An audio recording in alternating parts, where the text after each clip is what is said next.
Thanet Earth, a vast commercial salad growing operation in East Kent, where farming and science join forces to increase food production.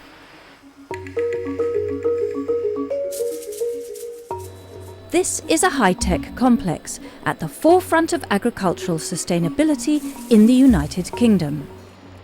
Which is good news for Kent, at a time when the government has announced new plans to radically reform the way British farmers need to produce and process food at an affordable price over the next 20 years and beyond. Meeting these challenges revolves around getting the most from the land while keeping it safe for future generations. And that's the message that Secretary of State for Environment, Food and Rural Affairs Hilary Benn announced when he paid a flying visit to Thanet Earth, Britain's largest and newest producer of salad vegetables grown under glass. We've published today our food strategy and our assessment of food security.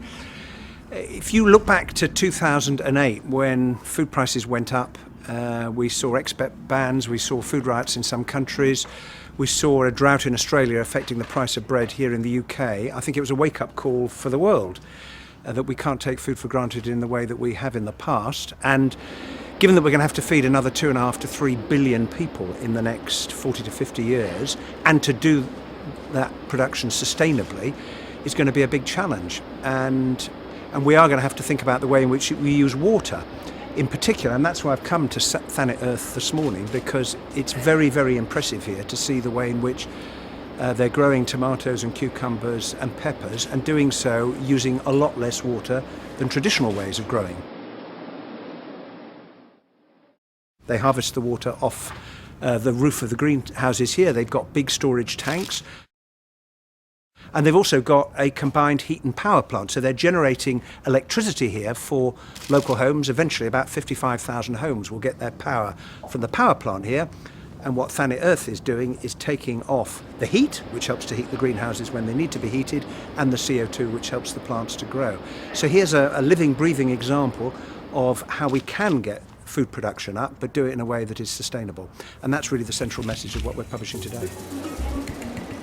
So Britain's biggest greenhouse complex is a good example of how scientific and technological advances can help Britain produce the food it needs to sustain itself into the next century, growing salad crops in a safe, affordable and sustainable manner over one of the longest growing seasons in the country. Really encouraging words from the Minister, and quite interesting that Thanet Earth seems to tick so many of the boxes. It's taken 2 years to build the Thanet Earth complex, and this is its first year of operation. We're employing about 300 people each day on site, with just the 3 greenhouses up and our pack station, with another 4 greenhouses to build, which will bring further employment in the next few years.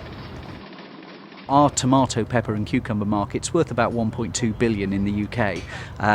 Nearly everyone eats a tomato or a pepper or a cucumber at some time in the year, so it's got huge potential. They're really good growing markets, so I think we're well placed for the future.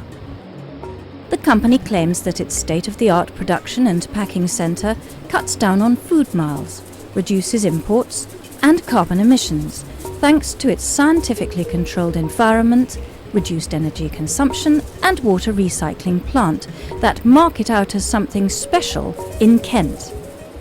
I was at East Malling last month and saw the work that they're doing, developing ways of growing strawberries using much less water. And so it shows that Kent is a source of a lot of expertise and practical activity, as today's visit to Thanet Earth has demonstrated. And frankly, we're going to need all the help we can get from science, from technology, from innovation, from good ideas, companies that are coming in and making it happen, because the country, all of us, depends on what they produce. We cannot take farming for granted in future. It's absolutely fundamental to human existence. We've got to grow a lot more food, and I'm sure that farmers in Kent and elsewhere will play an important part in doing just that, so that we can get agricultural production up, but do it in a way that's sustainable. I think we're seeing many benefits of what we're doing here, and I think it's really great that Thanet Earth has an agricultural solution for the future. But for now, Thanet's got the lead, which is great news for Kent.